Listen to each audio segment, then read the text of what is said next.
Bonjour à tous, on se retrouve pour une nouvelle vidéo. J'ai été un petit peu absente la semaine dernière, mais j'ai été malade, il y a beaucoup de virus en ce moment, hein. Donc, je reviens avec un oracle qui est magnifique. C'est l'oracle Céleste Astrokif de Julia Salomé, illustré par Sandrine Fourier. C'est un oracle qui est très très beau. Déjà, regardez la boîte. Magnifique, donc il est édité chez Lotus et l'éléphant. La boîte, c'est vraiment superbe. Il y a des dorures, vous voyez, ça brille. Il s'ouvre comme un, vous voyez, comme un livre. Donc, l'oracle Céleste Astrokif, donc c'est un oracle sur l'astrologie. Moi, je n'y connais pas grand-chose. Voilà, je connais un petit peu comme tout le monde, je pense, les signes astrologiques, les planètes, etc. Mais après, dans le détail, je ne connais pas du tout. Enfin, quelques petites choses, mais voilà, c'est pas du tout poussé. Ma connaissance n'est pas poussée. Et je trouve que cet oracle-là, il est parfait pour ceux qui, voilà, qui sont très initiés à ça et ceux qui ne le sont pas du tout. Voilà, alors, au dos, on nous dit... Donc, l'oracle céleste Astrokif, Julia Salomé, alias Astrokif, vous propose de redécouvrir le zodiaque grâce à son oracle céleste inspiré de l'empreinte de la mythologie gréco-romaine.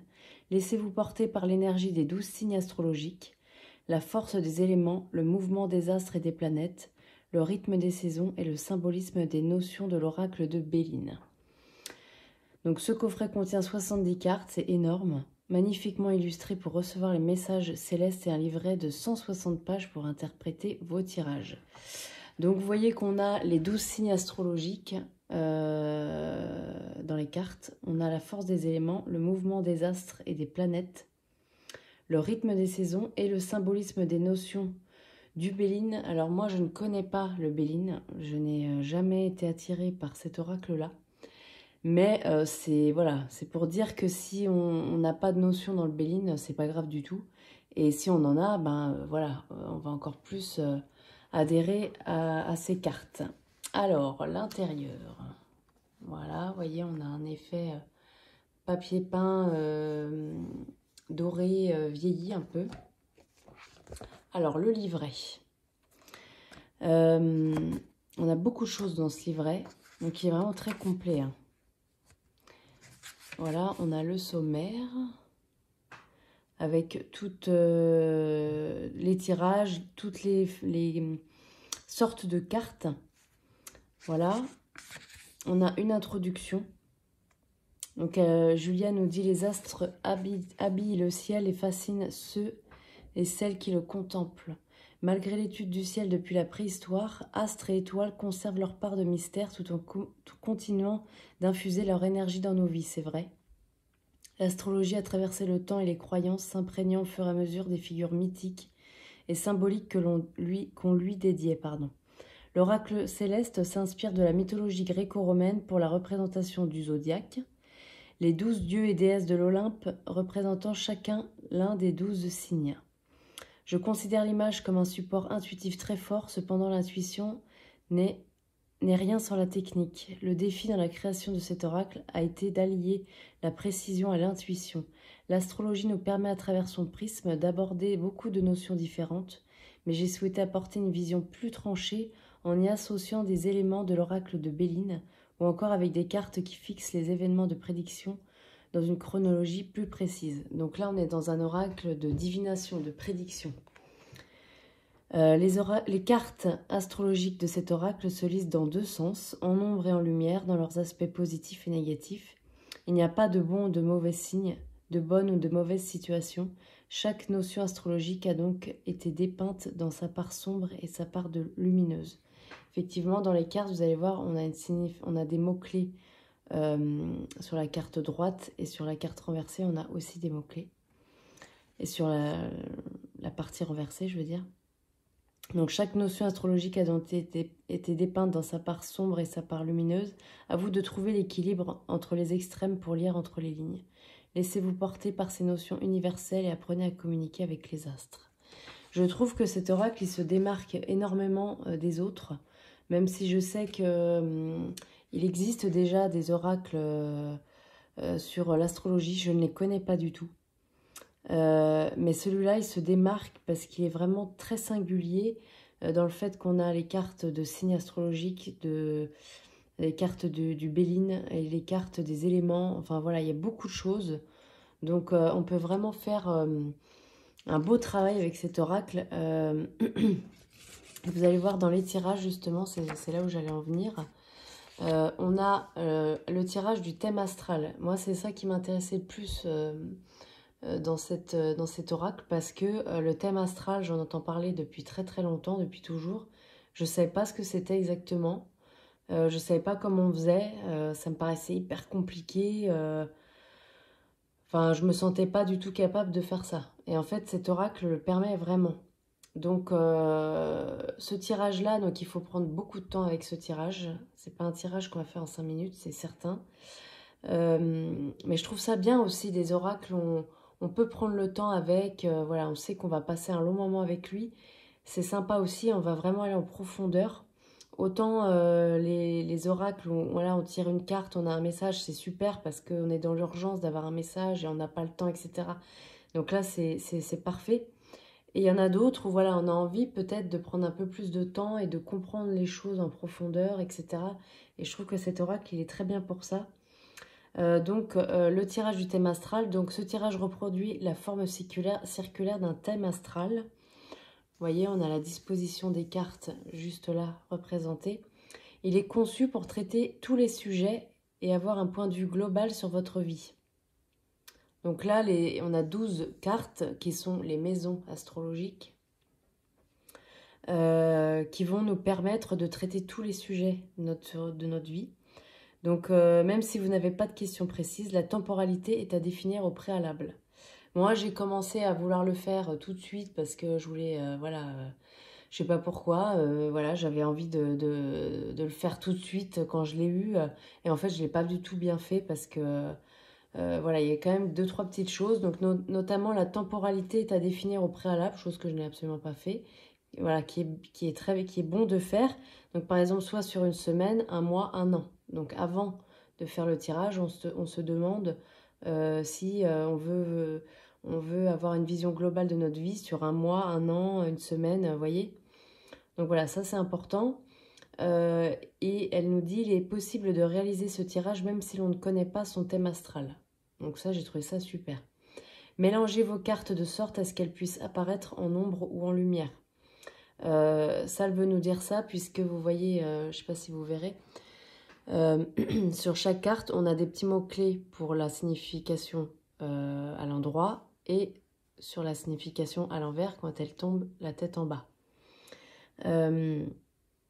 Donc pour les mélanger pour que voilà, pour qu'on ne sache pas si elles sont à l'endroit à l'envers, elle propose, je vous le montre parce que j'ai regardé sa vidéo où elle nous montrait un peu, alors elle nous le montre très vite dans la vidéo, mais elle fait un truc un peu comme ça, vous voyez.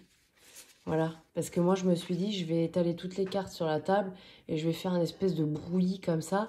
Et en fait, le fait de faire ça, effectivement, bah, je trouve que ça marche bien aussi, quoi. Et c'est moins... ça demande moins de place, parce que c'est vrai que c'est un tirage qui demande de la place. Donc déjà, si on peut éventuellement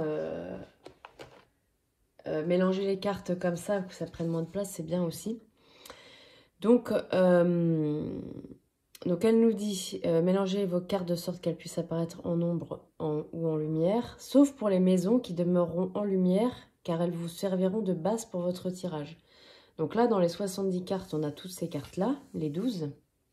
On les sort du jeu, on les met à l'endroit, aux dispositions qu'elle nous donne. Donc à partir de la 1 jusqu'à la 12. Et là, on les place intentionnellement comme ça. C'est ça qui représente, c'est les maisons, c'est ça qui va venir nous... chaque aspect de notre vie est dans ces 12 maisons. Donc elle nous dit placer les cartes des 12 maisons astrologiques en forme de cercle de la manière présentée sur la page suivante, donc ici. Ensuite, disposer une ou plusieurs cartes sur chacune des cartes maisons. Donc la maison, sur chaque carte qu'on a mis intentionnellement, on va aller mettre une carte à l'envers sur chaque thème, quoi. Enfin, sur chaque carte. Placez-les de préférence dos à celle-ci de manière à les découvrir au fur et à mesure. Donc, on les place bien sur, de sorte qu'on ne les voit pas. La lecture commence par la carte de la maison 1, puis se poursuit jusqu'à la maison 12. Vous pouvez, si vous le souhaitez, placer une carte au centre du cercle. Celle-ci fera office de carte conseil à la fin de votre tirage. Moi, je le trouve vraiment super, ce tirage-là. J'ai jamais vu ça. Alors, peut-être que ça existe sur d'autres oracles, hein, je ne sais pas. En tout cas, moi, je ne connaissais pas du tout et je trouve ça super. Donc voilà, ça, c'est le tirage du thème astral. Donc, ah oui, c'est ça que j'allais vous dire. Elle nous donne la signification de chaque maison du thème astral. Donc la maison 1, c'est votre état d'esprit. La maison 2, vos finances, vos ressources, les questions immobilières et la manière dont vous gérez vos ressources. La maison 3, votre manière de communiquer ou de penser. Je vous le fais synthétique, hein, du coup. La maison 4, votre foyer, votre famille, votre lieu d'habitation. La 5, c'est tout ce qui touche à votre cœur et à votre âme. La 6, les questions techniques, votre quotidien. La 7, les pactes scellés, les contrats professionnels ou non. La maison 8, ce qui doit se terminer ou ce qui est en train de commencer. La 9, c'est les grands voyages, la philosophie ou les études. La 10, votre position socio-professionnelle, votre carrière et la direction que vous choisissez de prendre. La 11, votre entourage ou votre cercle familial. Et la maison 12, votre part de souffrance dans ce parcours, ce qui a besoin d'être guéri, ce que vous cachez aux autres, ce que vous ressentez profondément. Voilà, donc ça c'est la signification des 12 cartes qu'on a vues en cercle juste avant, les maisons. Après, elle nous dit comment l'interpréter. Afin de saisir l'ambiance globale du tirage, il est important de commencer par l'ordre logique des maisons 1, 2, 3, etc. Ce qui vous aidera à interpréter le tirage et à donner un fil conducteur à votre lecture. Donc il faut bien lire de la maison 1 à 12 dans l'ordre. Par exemple, si la carte de Saturne tombe en ombre sur la maison 4, il est possible que vous ayez des soucis en lien avec une figure paternelle. Il y a toujours les petits mots-clés qui nous au-dessus de la carte et en dessous, selon l'ordre où elle tombe, selon la position où elle tombe, qui nous donnent des indications. Donc voilà, ça c'est des petits exemples qu'elle nous donne.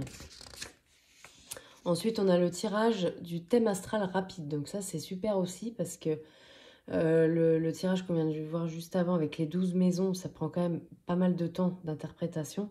Donc là, elle nous propose un tirage rapide. Donc là, elle nous dit qu'il s'agit d'une version condensée du tirage du thème astral. L'idée de choisir une question précise, par exemple professionnelle, amoureuse, familiale, financière, et d'utiliser en fonction les cartes des maisons nécessaires à votre tirage. Donc on va placer les maisons intentionnellement aussi en fonction de ce qu'on a envie de savoir. Donc par exemple, elle nous dit, si la question concerne un achat immobilier, placer la carte 1, 2, etc. Elle nous dit d'avance les cartes qu'il faut sortir, les maisons du jeu, pour ensuite placer une carte qu'on a tirée par-dessus en fonction du thème.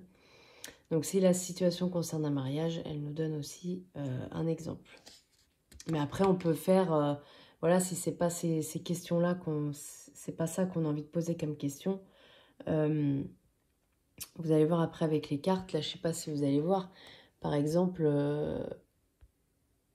ouais, voilà, par exemple, là, c'est la maison 5, la création, l'amour, les enfants. Vous voyez, on voit à peu près les cartes les maisons qu'il faut sortir du jeu en fonction de ce qu'on veut savoir. Voilà. D'ailleurs, je suis en train de me dire que peut-être qu'on peut aussi, je sais pas, mettre juste 2 maisons. Je sais pas si la question concerne, là, c'est la carte les partenaires, le mariage, la justice. Voilà, si on a envie de savoir un truc là-dessus, on met la maison, on pose une carte, voilà, on tire une carte par-dessus. Voilà, moi je me dis qu'on peut, en fait, on peut l'utiliser de plein de façons. On n'est pas obligé de faire le thème astral en entier. Et là, elle nous donne des exemples, mais en fait, on peut prendre les maisons qu'on veut et puis tirer une carte par-dessus pour avoir la réponse en fonction de la maison. Moi, je me dis ça. Ensuite, on a le tirage du cycle lunaire. Celui-là, il est super bien. Donc ce tirage est utile dans le cas où l'on dispose d'une question à propos d'un sujet concret et sur une durée bien définie. Par exemple, vais-je obtenir ce poste à la fin du mois ou est-ce que je vais trouver un nouveau lieu d'habitation d'ici peu? Mais aussi les questions relationnelles entre le consultant et quelqu'un d'autre. Donc si on a un problème relationnel avec quelqu'un, c'est un tirage qu'on va pouvoir faire aussi. Le tout est d'évaluer la situation sur une période courte, c'est-à-dire un maxima de 29 jours et demi, donc ce qui correspond au cycle lunaire. Mélangez vos cartes, pareil, de façon, voilà, comme je vous ai montré, de façon à ce qu'il y en ait qui soient à l'envers et d'autres pas. Sauf pour les cartes nouvelle lune et de la pleine lune. Donc là, c'est la carte nouvelle lune, on va la mettre intentionnellement à gauche.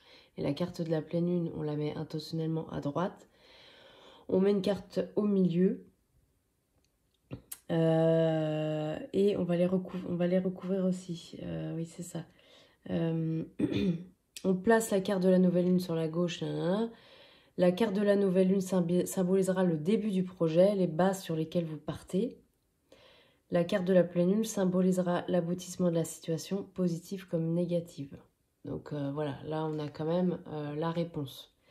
Une fois ces deux cartes disposées devant vous, tirez sur chacune des cartes une carte de dos ou plus en fonction du nombre de détails que vous désirez. Donc on peut mettre plusieurs cartes. Enfin, placez entre les deux cartes une carte conseil. Voilà. Donc là, on va tirer une carte, on va la mettre sur celle-ci, une autre sur celle-là, et au milieu, c'est la carte conseil. Donc c'est pas mal parce que ça, c'est un tirage qui ne demande pas énormément de temps non plus. Donc ça peut être pas mal. Et puis on a un tirage amoureux aussi. Donc elle nous dit que ce tirage est destiné aux questions relationnelles, généralement amoureuses, mais peut aussi convenir pour toutes sortes de relations. Moi ça, je trouve ça bien parce que c'est souvent sur l'amour les tirages, mais l'amour, ça peut être de plein de formes. Et une relation forte qu'on a avec quelqu'un, en amitié aussi du coup, on va pouvoir faire ce tirage-là. Donc c'est pas mal. Même familial, voilà, enfin, tout ce qui nous tient à cœur, une personne qui nous tient à cœur, on pourra faire ce tirage-là pour répondre à la question. Voilà, donc après, on part sur les différentes catégories de cartes. Donc là, c'est les signes du zodiaque. Donc là, on commence par le bélier. Donc vous avez énormément de choses dans le livret. On a toujours donc, la représentation de la carte. On a un trait de caractère, un trait de, comment dire, une signification du signe, quoi. Voilà, le bélier, c'est le conquérant. On a une citation toujours en dessous, puis après on a une description du signe en lui-même, générale. Après on a la description à l'endroit, donc en lumière, c'est-à-dire les qualités, et l'ombre, et en version ombre, on va dire peut-être plus les défauts du signe, voilà. Et en lumière, on a une phrase clé et en ombre aussi. Donc ça, on va avoir ça pour toutes les cartes zodiaques. Voilà. Et puis ensuite, on a les cartes éléments. Donc là, par exemple, on a le feu, c'est la passion. Régit le bélier, le lion et le sagittaire. Pareil, on a le côté lumière de cet élément et le côté ombre. Moi, ce que j'aime beaucoup, c'est que les cartes changent en fonction de leur catégorie. Vous voyez, là, on est encore sur autre chose comme type d'illustration. Donc là, on a ça pour toutes les cartes d'éléments. Ensuite, on a les cartes astres. Voilà, là, on est encore sur autre chose. Moi, je trouve ça super parce que les cartes, elles ont toutes à peu près le même graphisme, mais par contre, on est sur un autre univers. Enfin, voilà, je trouve que c'est sympa. Donc voilà, là on a la même chose, côté ombre, lumière, etc. Vous voyez, la lune, la sentinelle domine le cancer, vous voyez. Donc ça, c'est les cartes astres. Et ensuite, on a donc les maisons. Donc les maisons, c'est les cartes qu'on a vues dans le tirage du thème astral. Donc là, on a par exemple la maison 1, analogique au bélier. Voilà. Donc pareil, un texte, elle nous explique en fait ce que c'est chaque maison. On a la signification en lumière et en ombre. Un peu la même chose que pour les autres cartes en fait. Mais vous voyez, ça change complètement mais vous allez voir, Je vous montre sur le livret, mais en fait, ça sera mieux avec les cartes. Hein. Ensuite, on a les transits planétaires. Donc, la même chose. En fait. Hein. Le côté ombre, lumière, tout le temps, la même chose, voilà. Mais on a beaucoup d'informations et c'est vraiment sympa. Ensuite, on a les cartes complémentaires. Donc, c'est là qu'on a les cartes du Béline et puis les cartes des saisons. Vous voyez, l'été, l'automne. Alors là, par contre, on a un texte beaucoup plus succinct. Parce que, voilà, ça parle de lui-même. Hein, l'été, voilà. Hein.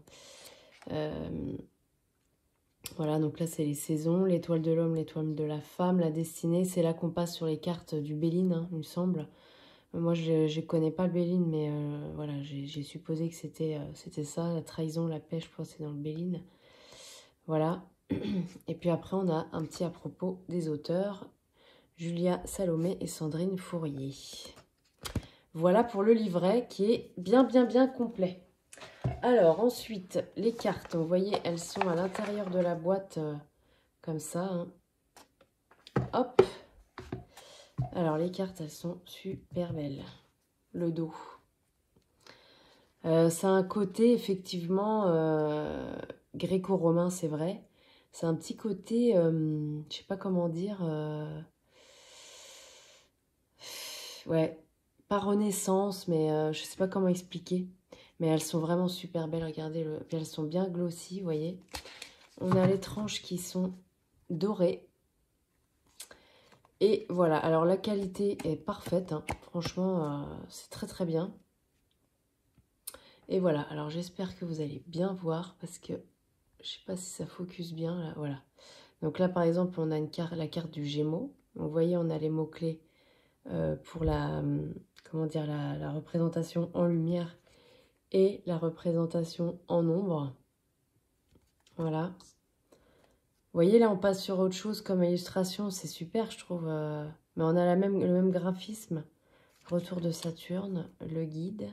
Je suis désolée, il n'est pas dans l'ordre, hein, parce que du coup, j'ai essayé de faire mon thème astral, mais il faut que je recommence tout. Voilà, Uranus, l'air.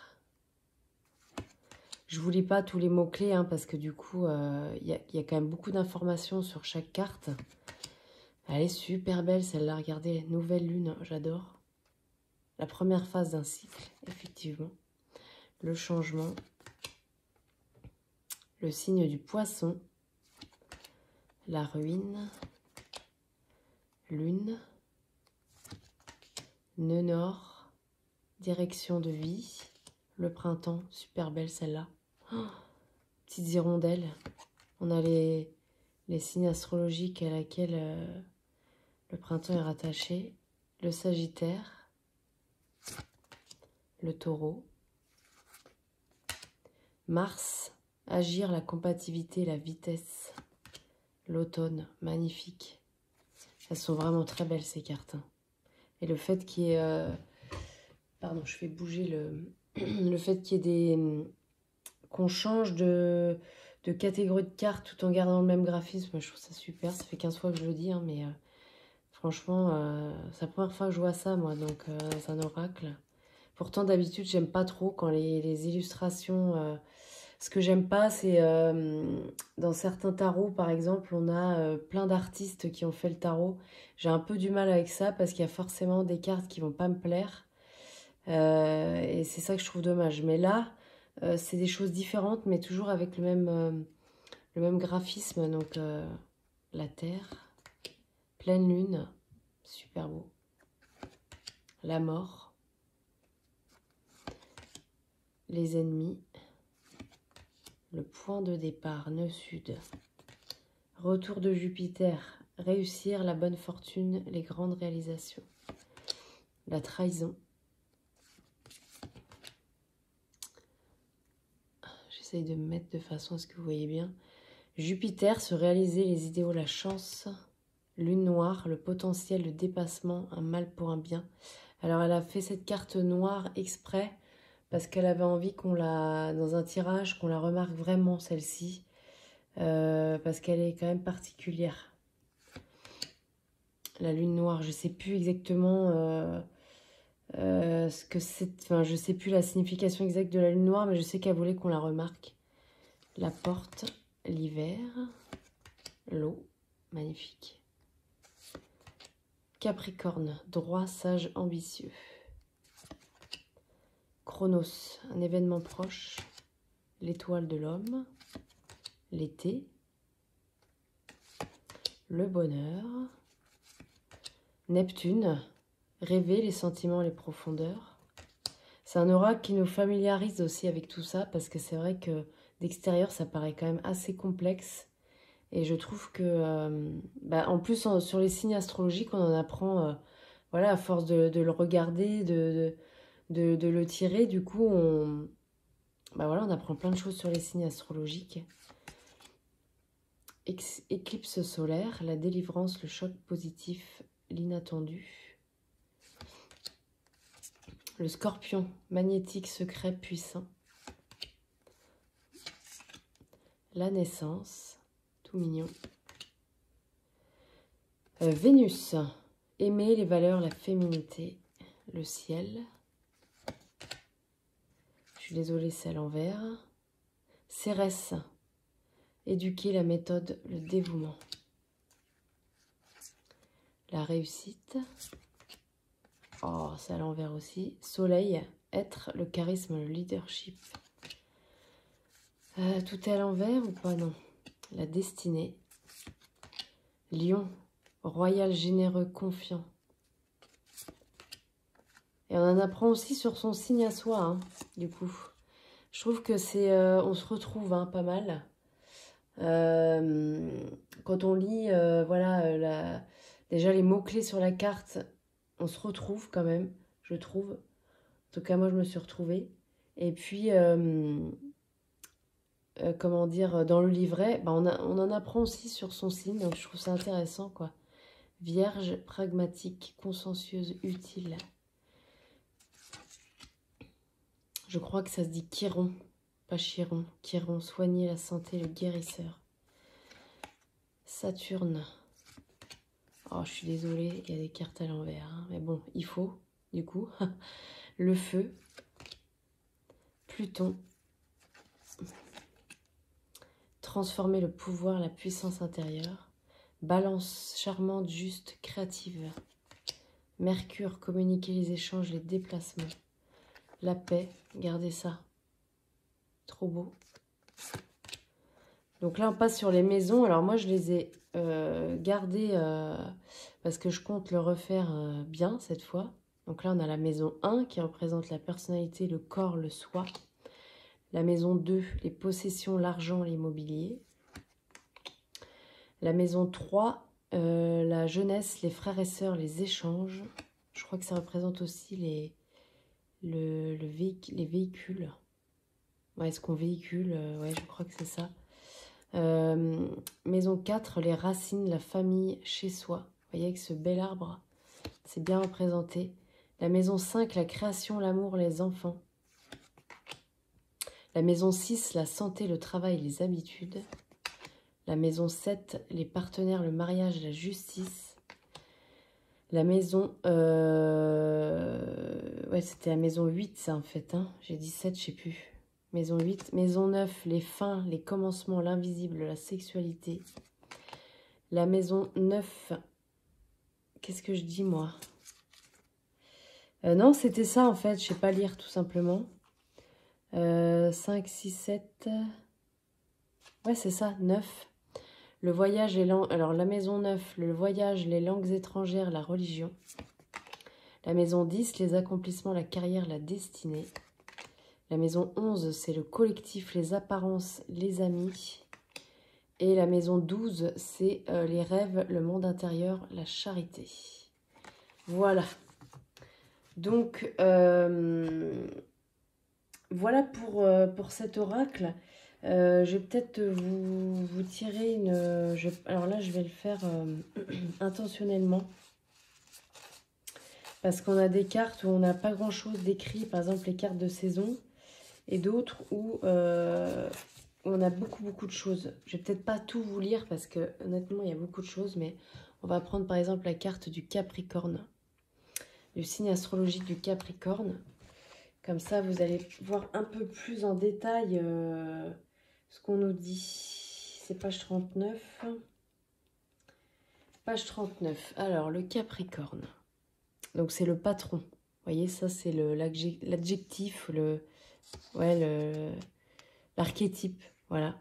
Donc, on nous dit que c'est du 23 décembre au 20 janvier. Les hommes construisent trop de murs et pas assez de ponts. Isaac Newton. Donc, on a toujours une petite citation.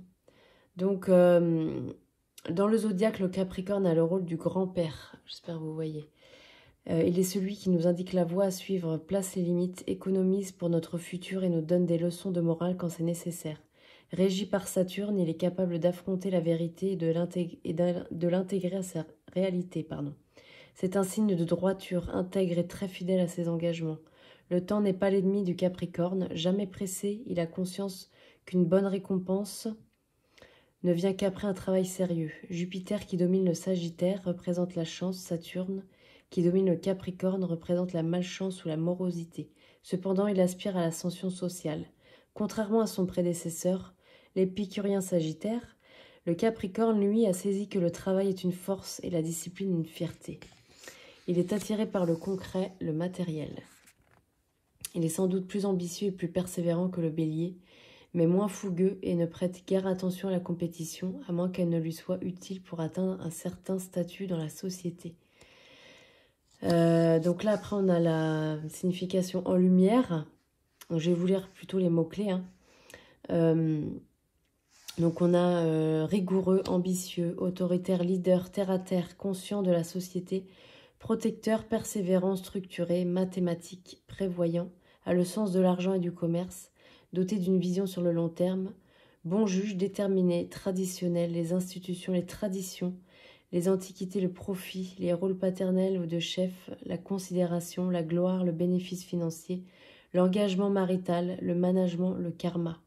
Dans la représentation de l'homme zodiacal que l'on voit apparaître vers la fin du Moyen-Âge, le Capricorne gouverne les genoux. Donc la discipline mène au succès. Vous voyez, on a toujours une petite phrase qui, on va dire, résume un petit peu.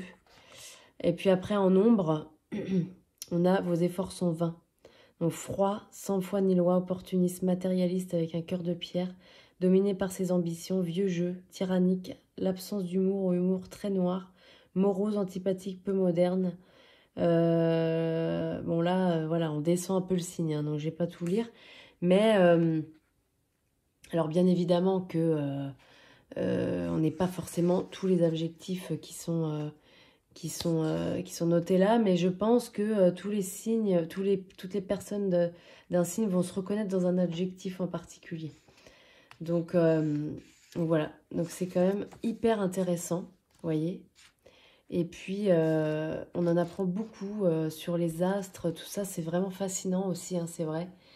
Et voilà, cet oracle nous permet de nous familiariser quand même avec pas mal de choses et on peut faire un travail très sympa avec lui. Voilà, bah écoutez, j'espère que cette vidéo vous aura plu et je vous dis à très bientôt. Merci beaucoup.